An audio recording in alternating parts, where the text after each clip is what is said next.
इन lectures का purpose है +1 का रिवीजन करना। So through various problems, laws of motion, rotation, gravitation, अलग अलग टॉपिक्स के हम कंसेप्चुअल प्रॉब्लम्स डिस्कस करेंगे जिसके थ्रू आपके +1 का रिवीजन होगा। तो दीज लेक्चर्स आर यूजफुल जो बच्चे अभी +1 से +2 मूव कर रहे हैं। अगर तो आपके स्कूल एग्जाम अभी चल रहे हैं तो आप कुछ टाइम बाद इन प्रॉब्लम्स को देखना, और अगर आपके स्कूल एग्जाम्स खत्म हो चुके हैं या थोड़े दिन बाद हैं तो गो थ्रू दीज प्रॉब्लम्स। मैं हर वीडियो में दो तीन प्रॉब्लम्स डिस्कस करूंगा, और इनफैक्ट जिनका जेई मेन अभी है अप्रैल में, उनके लिए भी ये वीडियो काफी यूजफुल होंगे। तो ये सबसे पहला क्वेश्चन है। इस लेक्चर में मैं दो प्रॉब्लम्स आपके साथ डिस्कस करूंगा जिनमें स्यूडो फोर्स का एप्लीकेशन, थोड़ा रिलेटिव मोशन का application, conservation of linear momentum and conservation of mechanical energy. तो मेरी पूरी कोशिश रहेगी कि खाली ये दो प्रॉब्लम्स ही ना सॉल्व करें, जो भी कंसेप्ट आ रहे हैं इन प्रॉब्लम्स में उनको मैं थोड़ा सा आपको रिवीजन पॉइंट ऑफ व्यू से एक्सप्लेन भी करूंगा। This is the first question. ये वेज है। वेज को हमने इस कांस्टेंट एक्सेलरेशन से इधर से धक्का मारा हुआ है, ये कांस्टेंट एक्सेलरेशन से जा रहा है। ये एक ब्लॉक पड़ा हुआ था एकदम बॉटम पे। वेज की हाइट गिवन है 12/5 मीटर। हमें ये बताना है ये ब्लॉक कितनी देर में ए से बी तक आ जाएगा और बी पे पहुंच के इसकी एक्चुअल स्पीड क्या होगी। Remember, actual speed. ओके, आप वीडियो पॉज करके पहले खुद ट्राई करो एक बारी, एंड देन यू सी मैं इसको सॉल्व कर रहा हूं।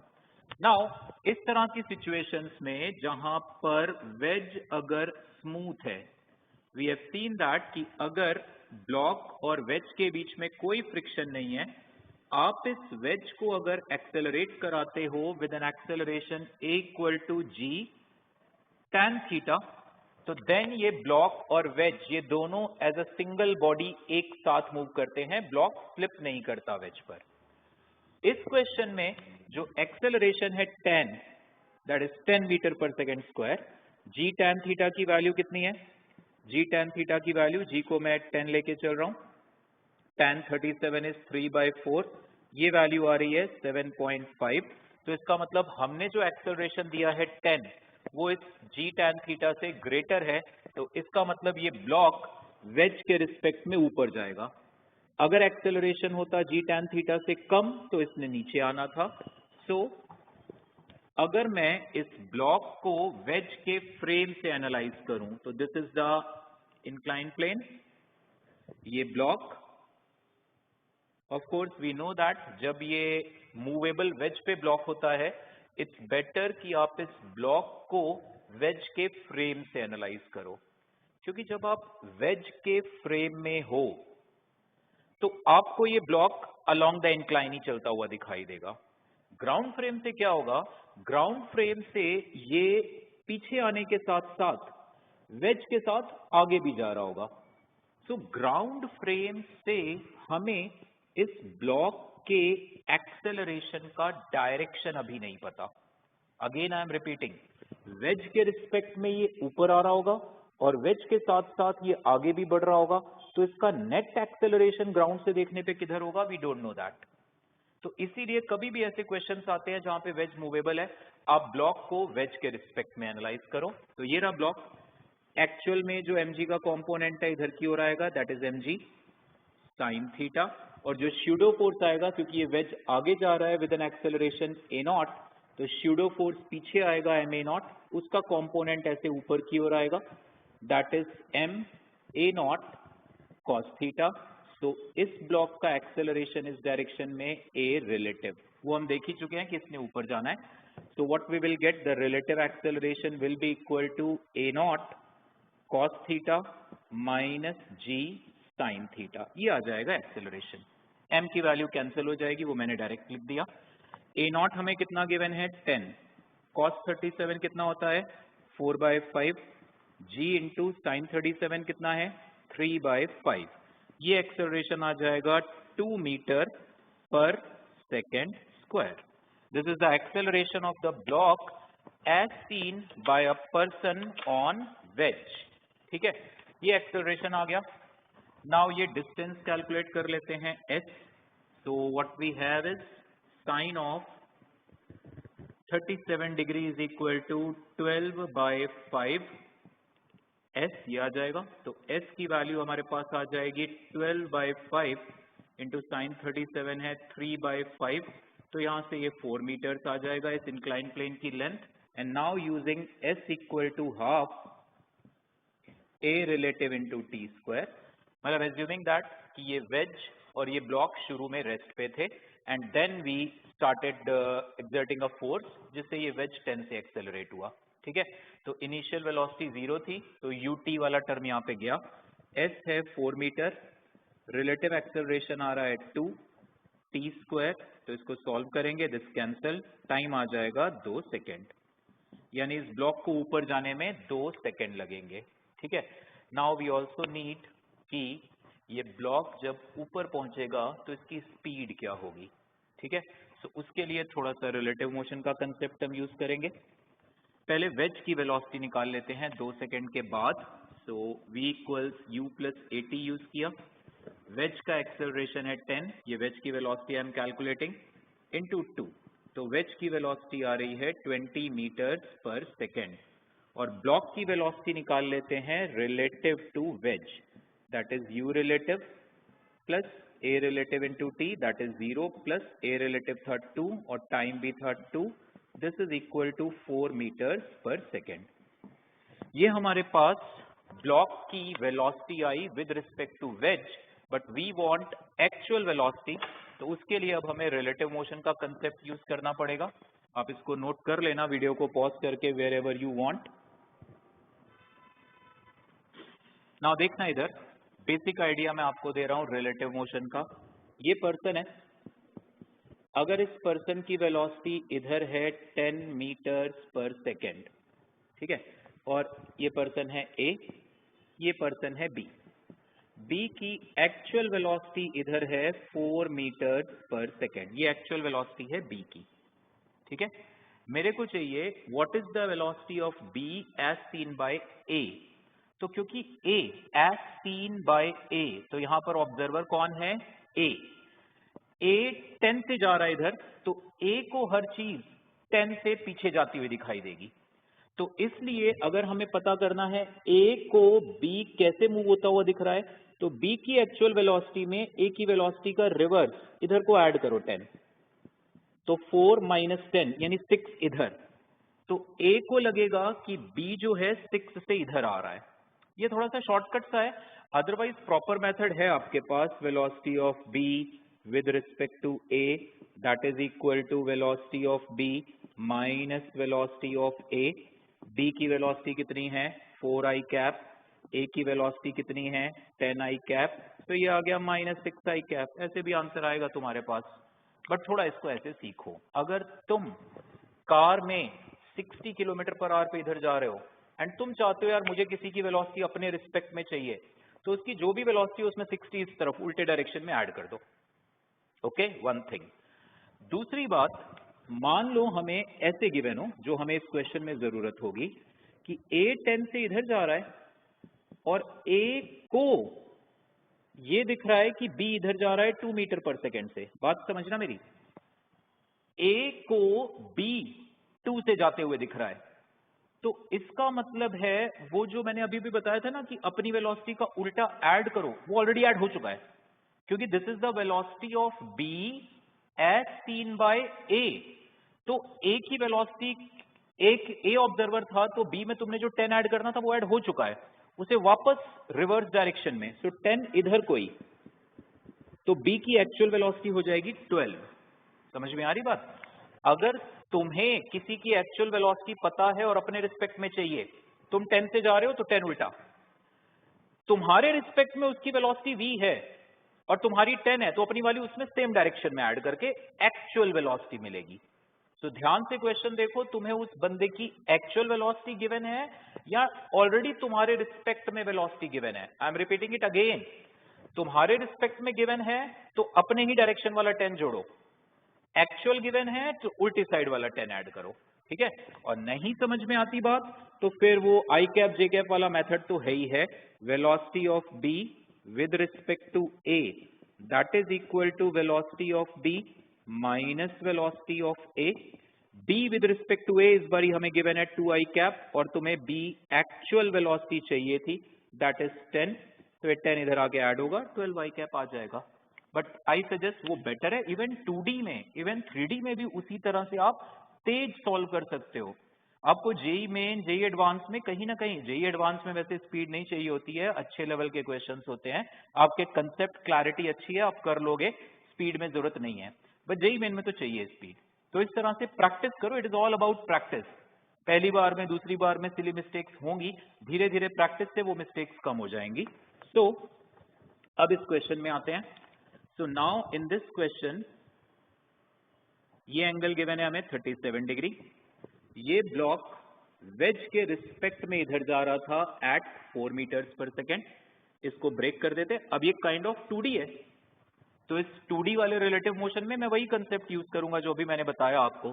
तो इस 4 को ब्रेक करो, 4 cos 37, ये वेलोसिटी आएगी, दिस इज 4 cos 37, कितना आ जाएगा 4 इंटू 4/5, 16/5 यानी 3.2, और ये वेलोसिटी आएगी 4 sin 37 degree, that is it's okay, मैं 3/5 लिख के कर लेना। नाउ ये वेलोसिटीज वेज के रिस्पेक्ट में है, तो ये रिलेटिव है।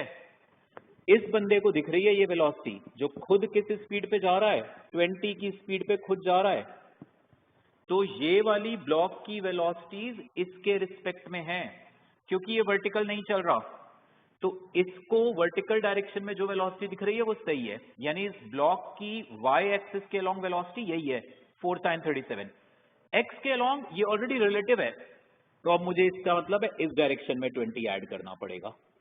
तो इस ब्लॉक की नेट वेलोसिटी क्या, ये आई होप आपको क्लियर है, ठीक है। सो एक बार नहीं तो वीडियो रिवर्स करके फिर से देख लेना। तो इस डायरेक्शन में ये वेलोसिटी आ गई 4 sin 37 हो गया 3/5, और इस डायरेक्शन में ये वेलोसिटी आ गई 20 माइनस 3.2, दैट इज 16.8, ये आंसर।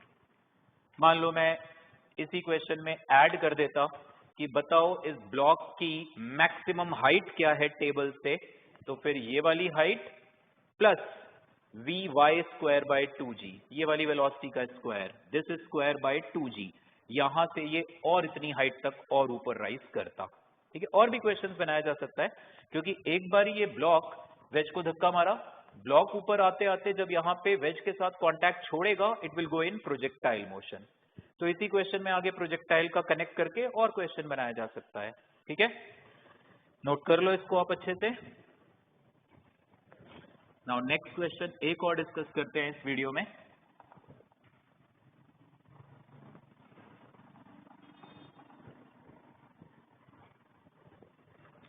ये question H C Verma book का सेंटर ऑफ मास वाले चैप्टर में एक क्वेश्चन है। तो इस क्वेश्चन में स्यूडो फोर्स का use, conservation of linear momentum, थोड़ा relative motion and mechanical energy, ये सब आएगा इस क्वेश्चन में।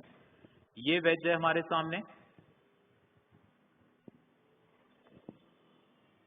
This angle is again let us say this angle is 37 degree, ये हाइट h है, वेज का मास कैपिटल M, ये ब्लॉक है ऊपर, ब्लॉक का mass small m and capital M is equal to 2 small m, ये data given है हमें।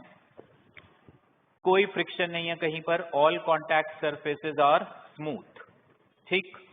हमने इस सिस्टम को छोड़ दिया free, so what will happen, कोई फोर्स नहीं लगाया, ये ब्लॉक नीचे फिसलेगा, वेज पीछे भागेगा। हमें बताना है जब ये ब्लॉक स्लिप होते होते नीचे आ गया तो फिर इस ब्लॉक की और इस वेज की स्पीड कितनी है, दोनों की अलग अलग स्पीड बतानी है, ओके। सो आप इस वीडियो को पॉज करके अगेन सोचो, जब ये ब्लॉक स्लाइड करके नीचे आ जाएगा तो ब्लॉक की और वेज की एक्चुअल स्पीड, ग्राउंड फ्रेम से स्पीड बतानी है। Now we start solving it. So again क्योंकि वेज मूवेबल है तो हमें ब्लॉक को relative to the wedge analyse करना पड़ेगा। अब गौर करो, अगर मैं वेज को और ब्लॉक को एक सिंगल सिस्टम मान के चलूं तो वेज पे क्या फोर्स आ रहा है नीचे की ओर, mg, ब्लॉक पे वेट क्या आ रहा है, दिस इज mg। मैंने वेज और ब्लॉक को एक सिंगल सिस्टम माना है, तो इनके बीच के नॉर्मल फोर्स को मुझे दिखाने की जरूरत नहीं है। फ्री बॉडी डायग्राम में हम खाली एक्सटर्नल फोर्सेस दिखाते हैं, इंटरनल नहीं दिखाते कभी भी। आप खाली वेज को सिस्टम मानते तो ब्लॉक का वेज पे फोर्स एक्सटर्नल दिखाते, खाली ब्लॉक को सिस्टम मानते वेज का ब्लॉक पे फोर्स दिखाते। सिस्टम है ये वेज प्लस ब्लॉक, तो I will show only the forces coming from externally, और है वेट सॉरी नॉर्मल फोर्स। तो ये तीन फोर्सेस हैं, क्योंकि तीनों के तीनों फोर्सेस वर्टिकल है, इस सिस्टम पर हॉरिजॉन्टल डायरेक्शन में कोई एक्सटर्नल फोर्स नहीं है। तो कंसेप्ट नंबर 1, अगर किसी सिस्टम पर कोई भी एक्सटर्नल फोर्स नहीं है तो किसी भी डायरेक्शन में आप लीनियर मोमेंटम उसका कंजर्व करो, क्योंकि उसका ओवरऑल ही लीनियर मोमेंटम कंजर्व है।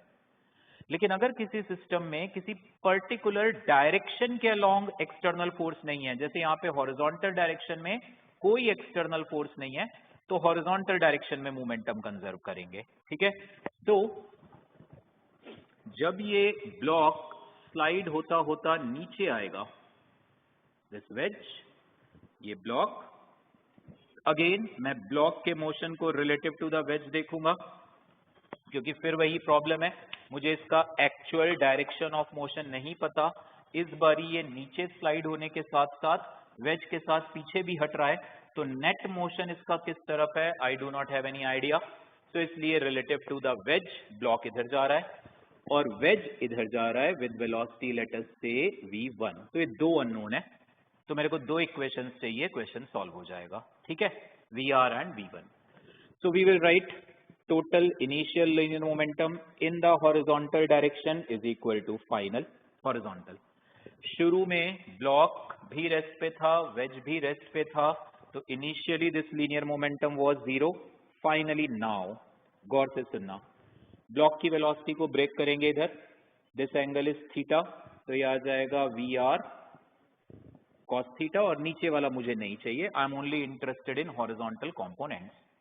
ये वी आर कॉस थीटा से इधर जा रहा है, फिर रिलेटिव मोशन, ये वी आर कॉस थीटा किसको दिख रहा है, वेज पर खड़े बंदे को, वो किधर जा रहा है v1 से पीछे, उसे दिख रहा है ये वी आर कॉस थीटा। अब मुझे रिलेटिव गिवन है, एक्चुअल चाहिए, तो सेम v1 ऐड होगा। ओके, सो इसलिए इस ब्लॉक की हॉरिजॉन्टल डायरेक्शन में एक्चुअल वेलोसिटी आएगी माइनस। कहीं भी बेटे आपको इस जगह पे डाउट हो, आएगा नहीं, अगर आप ऑनेस्टी के साथ टाइम देके इसको सोचोगे तो आएगा नहीं डाउट। दो ही तो केसेस है बच्चे, आता है तो वही आई कैप जे कैप वाले प्रॉपर मेथड से सॉल्व कर लो। तो ये ब्लॉक की हॉरिजॉन्टल डायरेक्शन में एक्चुअल वेलोसिटी है। सो राइट साइड है तो small m times v r cos theta minus v1, ये इसका मोमेंटम आ गया। वेज का left side minus capital M times v1। यहां से देखना इक्वेशन क्या बनी, ये बनी small m v r cos theta that is equal to, इसको इधर लेके, ये स्लाइट एडजस्टमेंट है, आप खुद से देख लेना, small m plus capital M times v1, ये इक्वेशन बनी। इस इक्वेशन तक पहुंचने का एक और तरीका है, थोड़ा आसान लगेगा, आपको रिलेटिव नहीं सोचना पड़ेगा उसमें। व्हाट यू डू इज, इसको मैं हटा रहा हूं एक मिनट, आप ऐसे बोलो कि ब्लॉक का मोमेंटम राइट साइड है। देखो ब्लॉक के ना दो मोशन सोचो, मैं बेसिकली सुपरपोजिशन मेथड पे जा रहा हूं, ये वेज के ऊपर ये ब्लॉक, ब्लॉक इधर जा रहा है किससे, वी आर से, तो what is the horizontal direction वाली वेलोसिटी इसकी, वी आर कॉस थीटा। मतलब अभी मान लो ये रेस्ट पे है, तुम इसी पे खड़े हो ना, तो तुम्हें रेस्ट पे दिख रहा है, सुपरपोजिशन। बारी बारी सोचो, पहले वेज को रोक लो, ब्लॉक को चलने दो, फिर उसके बाद वेज को चलाना ब्लॉक के साथ, क्योंकि ब्लॉक के पास दो मोशन है, एक्चुअली दो का रिजल्टेंट है। ब्लॉक नीचे फिसलने के साथ साथ पीछे भी हट रहा है। Okay, so because of this I will say इसका राइट साइड मोमेंटम है small m v r cos theta. And next, अब आप ब्लॉक के डाउनवर्ड मोशन को सीज कर दो एंड वेज एंड ब्लॉक दोनों को v1 से पीछे चला लो, तो that left side is small m plus M times v1। So right side momentum का मैग्नीट्यूड और लेफ्ट साइड मोमेंटम के मैग्नीट्यूड को इक्वेट ऐसे भी सोच सकते हो।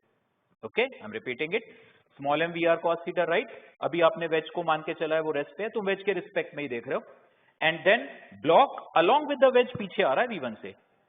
ओके, तो ऐसे भी डायरेक्ट सोच सकते हो। So whenever block wedge पे स्लाइड हो रहा है और तुम्हें उनका लीनियर मोमेंटम चाहिए, this is also the way, relative motion आपको नहीं लाना पड़ेगा, लाना भी पड़े तो कोई बड़ी चीज नहीं है। ये एक इक्वेशन बनी, इसमें स्मॉल एम कैपिटल एम की वैल्यू 2 स्मॉल एम गिवन है। एक काम करते हैं, इजी कर देते हैं, कैपिटल एम और स्मॉल एम सेम ही ले लेते हैं, ठीक है, आप चेंज कर लेना।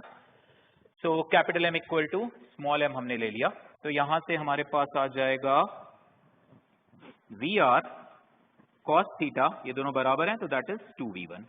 ये बनी हमारी पहली equation. Okay, now second equation. इस क्वेश्चन में सिर्फ स्मॉल एम का ग्रेविटी ही काम कर रहा है, only that force is doing work. इस केस में जो वेज पर ये एक्सटर्नल फोर्स है, नॉर्मल फोर्स, ये काम नहीं कर रहा क्योंकि नॉर्मल फोर्स वर्टिकल है और इस जगह का डिस्प्लेसमेंट हॉरिजॉन्टल है। Keep this in mind, work done किसी भी फोर्स का देखते वक्त फोर्स जिस जगह पर लग रहा है उस जगह का डिस्प्लेसमेंट देखना। ये फोर्स इस वेज के बॉटम पर लग रहा है और इस बॉटम का मोशन इस तरफ है, तो फोर्स और डिस्प्लेसमेंट के बीच एंगल 90 है, तो नो वर्क डन। ठीक, दूसरी बात, ये वेज और ब्लॉक के बीच का जो नॉर्मल फोर्स है N1, ये भी वर्क नहीं कर रहा। एक्चुअली आप कहोगे सर ये तो इंटरनल है, इसको छोड़ो, मेरी बात गौर से सुनना। इंटरनल फोर्सेस को हम फ्री बॉडी डायग्राम बनाते वक्त नहीं देखते। एक सिस्टम का लीनियर मोमेंटम कंजर्व करना है तो भी हम कहते हैं यार ये तो इंटरनल फोर्सेस है, इनको छोड़ दो। लेकिन वर्क एनर्जी थ्योरम या मैकेनिकल एनर्जी कंजर्वेशन करते वक्त इंटरनल फोर्सेस को जरा चेक कर लिया करो। ये बात नोट करके लिख लो अपने नोट्स में कि वर्क डन, ये गलती हो जाती है बच्चों से, अरे सर वो तो इंटरनल फोर्स था, उसको तो क्यों कंसीडर करना। इंटरनल फोर्सेस वर्क करते हैं कभी कभी, जब भी जिस जगह पे इंटरनल फोर्स लग रहा है उस जगह पर अगर सरफेसेस के परपेंडिकुलर डायरेक्शन में रिलेटिव मोशन आ गया, जैसे इस केस में यहां पर वेज और ब्लॉक के बीच इस डायरेक्शन में कोई रिलेटिव मोशन नहीं है, नो रिलेटिव मोशन। जिस डायरेक्शन में वो नॉर्मल फोर्सेस हैं उस डायरेक्शन में रिलेटिव मोशन नहीं है। रिलेटिव मोशन ब्लॉक का वेज के ऊपर ऐसे है, सरफेस के पैरेलल। इस डायरेक्शन में ब्लॉक और वेज के बीच रिलेटिव मोशन नहीं है, इस डायरेक्शन में दोनों का मोशन सिमिलर है, इसलिए वर्क डन बाय N1 जितना इस पे आएगा उतना ही इस पे आएगा। एक बात और गौर से, मैंने पहले भी कहा था कई चीजें आएंगी जो मैं बताऊंगा। यू में से कि सर नॉर्मल फोर्स का वर्क डन ब्लॉक पे 0 है। अब इसमें भी दो बातें हैं, work done bye N on block, दो चीजें हैं इसमें, work done bye N on block. मैं कहूंगा भाई साहब किस फ्रेम से बोल रहे हो। अगर आप कहोगे work done by normal force on this block from wedge frame, ये 0 आएगा, वेज फ्रेम से 0 आएगा, क्योंकि वेज के फ्रेम से देखने पर ये नॉर्मल फोर्स और ब्लॉक का डिस्प्लेसमेंट म्यूचुअली परपेंडिकुलर हैं। What about ground frame, work done by normal force on block from ground frame, ये पॉजिटिव आएगा या नेगेटिव, 0 तो पक्का नहीं आएगा, तो सुनना ध्यान से। ग्राउंड फ्रेम से देखो या वेज के फ्रेम से देखो, N1 तो वही है। ग्राउंड फ्रेम से देखने पर ये ब्लॉक नीचे फिसलने के साथ साथ पीछे भी हट रहा है, ठीक है। मान लो इतना ही दिखाया, मान लो ये आ गया एक्चुअल मोशन इस ब्लॉक का एज सीन फ्रॉम ग्राउंड, और नॉर्मल फोर्स इधर है, तो क्योंकि नॉर्मल फोर्स और इसके बीच एंगल ऑब्ट्यूज बन रहा है तो work done will be negative. So ground frame से देखने पर नॉर्मल फोर्स N1 का इस ब्लॉक पर वर्क डन आएगा नेगेटिव। वेज के रिस्पेक्ट में डिस्प्लेसमेंट ये आएगा, ग्राउंड के रिस्पेक्ट में ये आएगा, एक्चुअल इधर कहीं आएगा, एंगल ऑब्ट्यूज है तो नेगेटिव। एनीवेज, यहां पर एक बात क्लियर है, क्योंकि जिस डायरेक्शन में नॉर्मल फोर्स है उस डायरेक्शन में ब्लॉक और वेज के मोशन में कोई फर्क नहीं है, there is no relative motion, तो इस N1 का जितना निगेटिव वर्क होगा ब्लॉक पर उतना ही पॉजिटिव वर्क होगा वेज पर, hence net work by N1 on the entire system is 0। तो इसका मतलब इस क्वेश्चन में क्योंकि सिर्फ ब्लॉक की ग्रेविटी काम कर रही है तो mechanical energy conserve, loss in gravitational, ये जब ब्लॉक स्लाइड होके नीचे यहाँ पहुंचेगा, इसकी वेलोसिटी होगी VR, h डिस्टेंस नीचे यहाँ से, इसका loss in gravitational potential energy हुआ mgh। ये वेज मान लो उस वक्त V1 से इधर जा रहा था, तो loss in gravitational is equal to gain in kinetic से, इसकी यहाँ पे मैं एक मिस्टेक कर रहा हूँ जानबूझ के, आप देखना और नोट करना उसको, that is half m VR square plus half m V1 square. ये गलत है। आपको यहाँ पर इस ब्लॉक की एक्चुअल, ये जल्दीबाजी में आपसे मिस्टेक्स होती हैं, आपको यहाँ पर ब्लॉक की एक्चुअल स्पीड लेनी है, रिलेटिव है ये वेज के रिस्पेक्ट में, तो this is wrong. What is the right one? मैं यहीं पर चेंज कर देता हूं इसको, हाफ m, ये VR को ब्रेक करो, इधर आएगा VR cos theta minus V1, ये ब्लॉक की एक्चुअल वेलोसिटी, ये मैं पहले बता चुका हूं, ठीक है। और डाउनवर्ड डायरेक्शन में आएगा VR sin थीटा, ये VR cos थीटा की वैल्यू 2V1 थी, that I am substituting there, तो ये वैल्यू आ जाएगी 2V1 माइनस V1 यानी V1, ठीक है, this one V1। So half m, this and this, इन दोनों का resultant is net, so under root this square plus this square is the net speed, उसका स्क्वायर करना है kinetic energy, so half m V1 square plus VR sine theta का square, और wedge के लिए it is half capital M V1 square. बस इसको solve कर लो, आंसर आ जाएगा।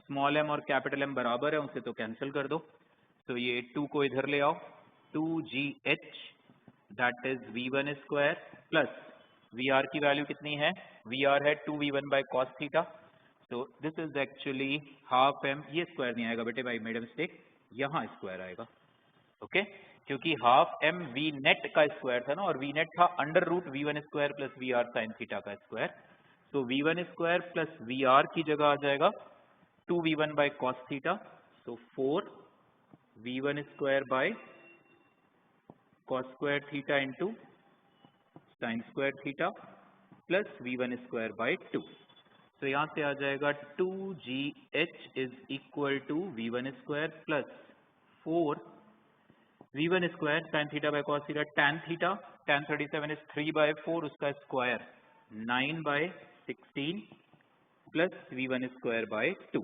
इसको सॉल्व कर लो बेटे, आंसर आ जाएगा, कर ही लेते हैं। So I am writing here 2GH that is 4 आ गया ये, सो 4 plus this is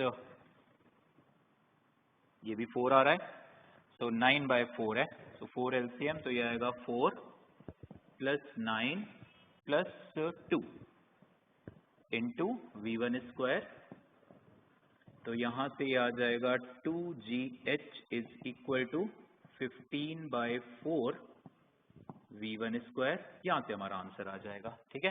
so solving this we will get the answer, clear. तो ये 2 क्वेश्चन, अब प्लीज कैलकुलेशन से एक बार चेक करके देख लेना।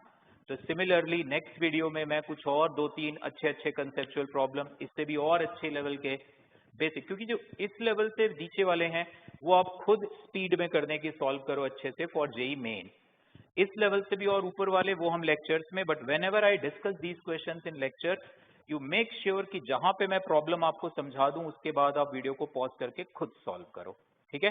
सो नेक्स्ट वीडियो में हम कुछ और प्रॉब्लम्स